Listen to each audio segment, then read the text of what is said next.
Hello, Clint Jolly here with Butcher Boy Meats down in Reno. We're hanging out in the backyard, putting together some nice tips and tricks for you to turn out some killer meals in your own backyard. Right now we're going to talk about cooking a steak. We've got a beautiful rib steak, bone-in rib steak there. This one's cut a little bit over 1 inch. Keep in mind you can get them custom cut any way you want. So if you want a nice big fat 2-inch one, no problem. Just give us a call, ask, we'll handle it for you. What we're going to do on the grill with this today is called a reverse sear method. What that is, everybody's kind of heard of the searing method, which normally you would put it on a hot grill first and then turn it on to lower heat. We're going to reverse that. That's why it's a reverse sear. We're going to start out with lower heat, 225 degrees on the grill. We're going to cook this thing all the way through to about 120 degrees internal. What that's going to do is just cook it evenly, end to end, side to side, etc., to 120 degrees as close as possible, evenly all the way through. And then we'll season it, and then we're going to throw it on the hot grill. The reason we're going to wait to season it is we don't want that salt to pull out all the moisture in that steak while it's just sitting in there coming up to temperature really slow, right? If we did that, it's going to pull a lot of moisture out, it's going to dry it out. So we're just going to go unseasoned on the grill, 225 degrees. Steak like this is going to take about 25 minutes or so. You want to make sure that you have an instant read thermometer, nice digital one or dial one is fine, to make sure that we get that temperature right at that 120 degrees. So let's throw this on the grill. So I said we've got that 225 degree temperature grill. We're going to put this up on top because we don't want any of that direct heat from the grill just yet. So we're going to put it up on the upper shelf. That steak, by the way, has been out of the refrigerator for about 20-30 minutes, called tempering. You want that to come up to about room temperature before we put it on the grill. Throw it up on that top, keep it shut, and we're going to keep an eye on that thermometer, make sure we stay in that temperature range that we want. And we're going to check the steak in about 12-15 minutes, see where the internal temperature is at so we can adjust how long we're going to go to get 120 degrees.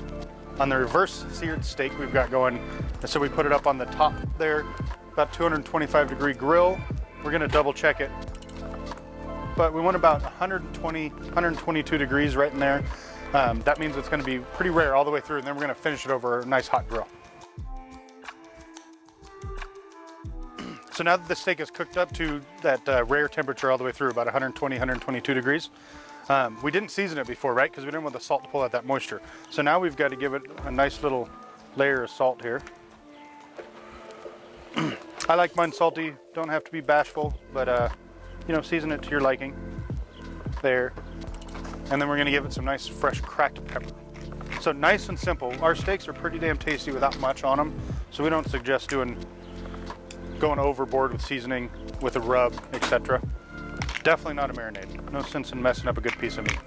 Put some nice fresh cracked pepper there, some of that kosher salt, and then we've turned the grill up. On a gas grill it's nice and easy because it's going to get hot like that. So we've turned the grill up all the way to high, and we're going to put that steak on there and get that nice crust, that Maillard browning going on the outside. Seasoned. We're going to throw that right on the hot grill to get that nice Maillard browning going on. And that Maillard browning is like caramelization. Sugars caramelize, proteins go through a process called Maillard browning. It's going to give us a ton of good flavor on the outside and give us that nice crunch on the outside of the steak there. This right here, all we really want to do is get that brown, get that crust going. Should take 60 to 90 seconds on each side. It's basically been rested as the grill was warming up, so we only have to rest it another minute or two when we pull it off. So now you can see we've got a nice sear right there. We're just going to give it a straight flip over, get that other side nice and browned. All right, so we're nice and browned on both sides. We're going to pull this off. We're going to let it rest just like a minute or two, and then we'll slice into it and show you how it looks. Okay, so back to the reverse sear steak from the beginning. We let the steak temper, come up to temperature about 20-30 minutes outside of the refrigerator. Then we cooked it on the grill at about 225 degrees, up to 120, 122 degrees internal temperature in the steak, which lets it cook rare all the way through from side to side. And then we pulled it off, we seasoned it, then we cranked the grill up all the way as hot as we could get it, put it back on there for some browning.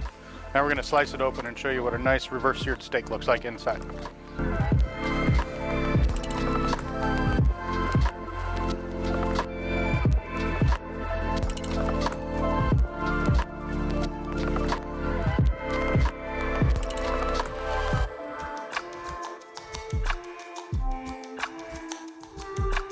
So the final temperature is going to be about 130 degrees, but the beauty of it is it's that way all the way through. So you don't have that like hot overcooked outside and then the cold center. You get nice even cooking from edge to edge. And that's how you do a reverse seared steak. Enjoy.